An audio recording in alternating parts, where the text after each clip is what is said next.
제가 모든 것을 직접 솔직히 말씀드리는 것이 맞다고 생각했기 때문입니다. 네, 정말 충격 끼쳐드린 거 정말 진심으로 다시 한번 사과드리고 싶고요. 앞으로 사회에 많이 봉사하면서 열심히 정직하게 하도록 하겠습니다.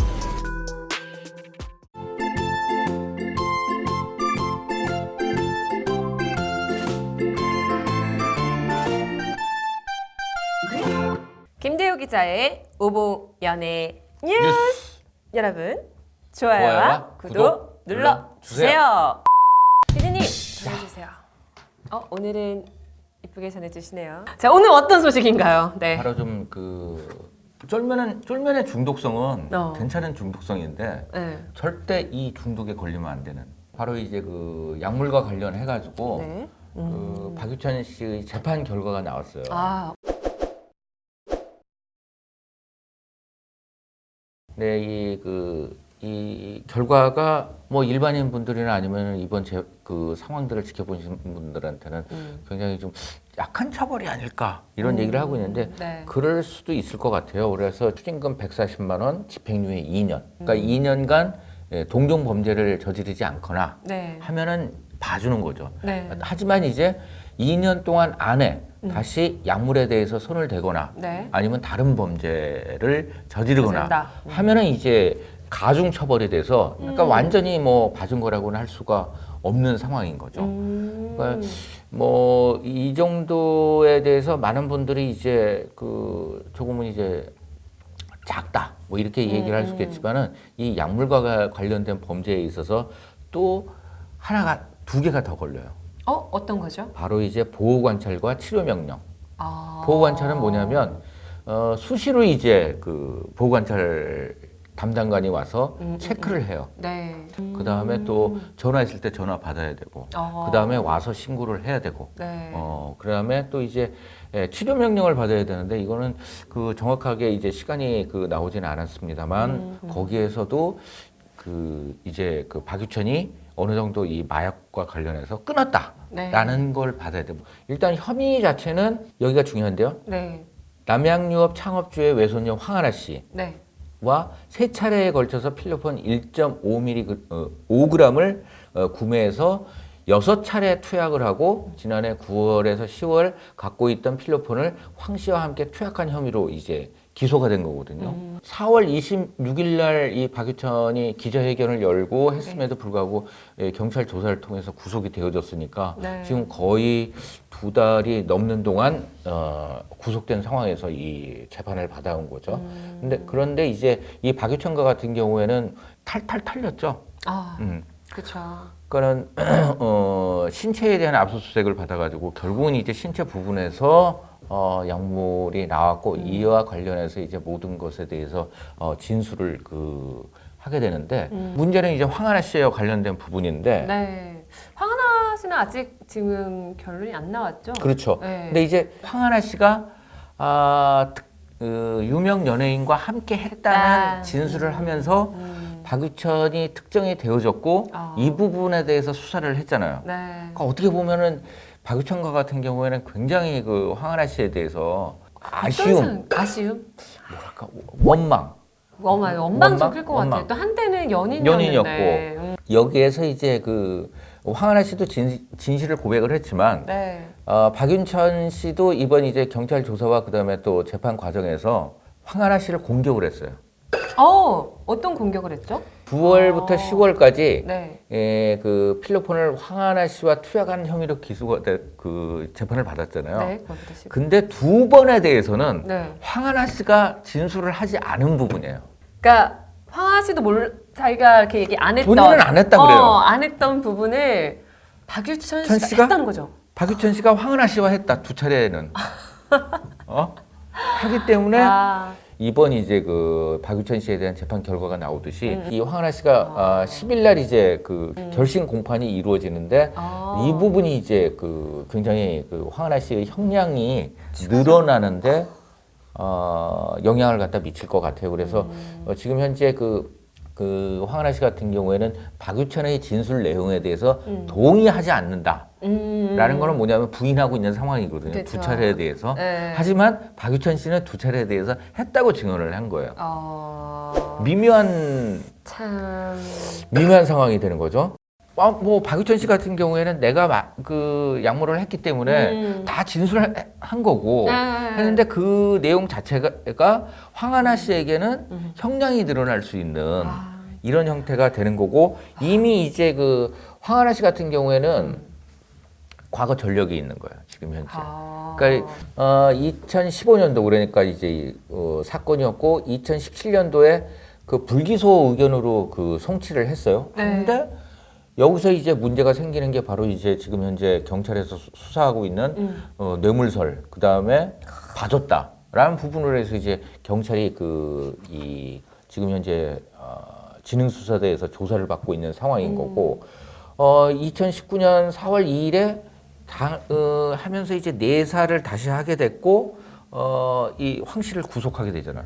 그때 봐줬다는 정황들이 나오기 때문에 그 다음에 또 이제 구매해서 판매했다는 그런 정황까지도 있기 때문에 이 황하나 씨 같은 경우에는 지금 현재 실제적으로는 재판을 통해서 처벌받은 거는 없지만 이 박유천 씨와는 상당히 그 죄질이 다른 문제가 있는 거죠. 그래서 박유천 씨가 강조했던 그 두 차례 추가 부분.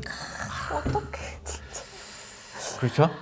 이게 진짜 뭔 일이래요. 그러니까 연인 사이에서 뭔 일이래요. 그거를 또 근데 박유천의 복수라고만 할 수 없는 게 그렇죠. 또 황하나 씨가 먼저 같이 했던 유명 연예인과 그러니까 뭐 어떤 문제점이 있냐면 황하나 씨는 자신이 한 거에 대해서 함께 한 거에 대해서 다 얘기를 했어요. 네. 그거는 형량 다른 사람이랑 같이 했다고 해서 형량이 늘어나거나 안 늘어나거나는 없잖아요. 어쨌든 했기 때문에 그죠. 근데 박유천과 같은 경우에는 재판을 받기 전 재판 과정 속에서 두 차례를 더 했다라고 얘기를 해야 되잖아요. 그러면 이제 상습 뭐 이런 부분으로 해서 형량이 늘어날 수 있는 부분이었거든요. 그러니까 실형 선고까지도 받을 수 있는 상황이었지만 진실을 고백을 했잖아요. 하니까 박유천 씨가 복수를 했다고 할 수 있는 문제가 아닌 거죠.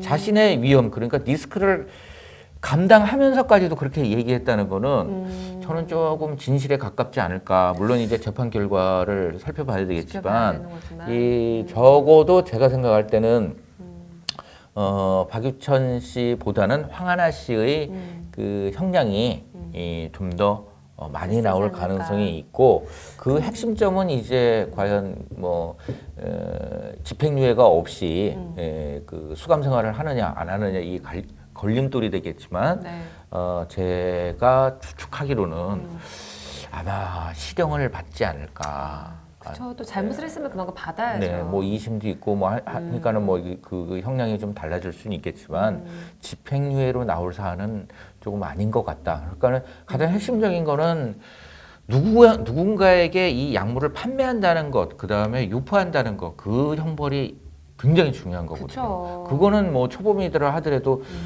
곧바로 이제 그 실형을 받을 수 있는 문제이기 때문에 약물에 대해서는 모든 분들이 절대 안 됩니다. 모든 나쁜 거는 전파시키면 안 돼요. 이 사건으로 해서 또 한 가지를 좀 살펴봐야 될 것 같아요. 뭔가요? 바로 YG 사건이죠. YG. 네. 그러니까는 이 박유천과 마찬가지로 BY 같은 경우에도 충분히 이런 소지의 건이거든요. 그러니까는 정확하게 이 소속 아티스트를 아껴주고 미래를 열어주려고 하면 소속사에서 알았다면 BY 같은 경우에는 자수를 시켰어야 돼요. 만약에 박유천이 이 지금 혐의가 특정된 내용을 가지고 가서 대검찰청 마약수사반에 가든 아니면 경찰청 마약 수사대에 가서 본인이 자수를 했으면 제가 봤을 때는 기소유예 처분이 나요. 대신 치료 명령은 받게 되는 거고 하기 때문에 BY 같은 경우도 그런 형태로 해서 충분히 나올 수 있었음에도 불구하고 이 YG에서 그렇게 했다는 거는 BI가 소중히 한 게 아니라 YG의 명예나 아니면 BI가 가지고 있는 수익, 금전적인 이익, 그 다음에 뭐 주가 하락에 대한 리스크 부분, 그 부분만을 생각했기 때문에 BI에 대해서 이 그 공익제보자로 되어 있는 한 씨의 주장처럼 회유를 하거나 뭐 협박 이 한 씨의 주장입니다만 그렇게 했던 것이죠. 만약에 진정으로 비하이에 대해서 아티스트로서도 챙기고 그 다음에 또 인간적으로도 챙기고 나이 어린 사람으로서 챙기고 한 번 실수를 했던 사람에 대해서 올바른 길로 인도를 하려고 했다면 적어도 나이 많은 사람이라면 소속사 간부들이더라 하더라도 양현석 대표이더라 하더라도 벌 받을 수 있게끔 했어야만이 이 비하이 같은 경우에 다시 활동을 할 수 있는 거잖아요. 근데 지금 이제 박전 처벌 받았죠 일단. 네. 물론 이제 그 이 약물의 특성상 복귀가 어려운 약물을 했기 때문에 네. 쉽진 않아요. 하지만 비하이 같은 경우에는 현재 의혹만 있는 상태이기 때문에 이 의혹이 계속해서 따라다니는 거예요. 이거에 대해서 부인했고 그 다음에 YG에서 그 회유하고 협박했던 부분까지 나타나게 된다면 비하이 같은 경우에는 미션이나 아니면은 이 연예계 활동에 대해서 네. 박유천보다도 오히려 더 활동을 할 수 없지 않을까 하는 생각이 들어요. 그 다음에 또 한 가지 또 희한한 점. 뭐가 있죠? 여기서 공급책 내지 네. 이 마약류를 접하게 한 사람이 여자라는 공통점이 있는 거예요. 거기도 지금 비하이 또 한모 씨. 한모 씨. 이 한모 씨 같은 경우에는 자신은 이제 판매를 하지 않았다고 주장을 해요. 왜냐하면 같은 가격으로 줬기 때문에.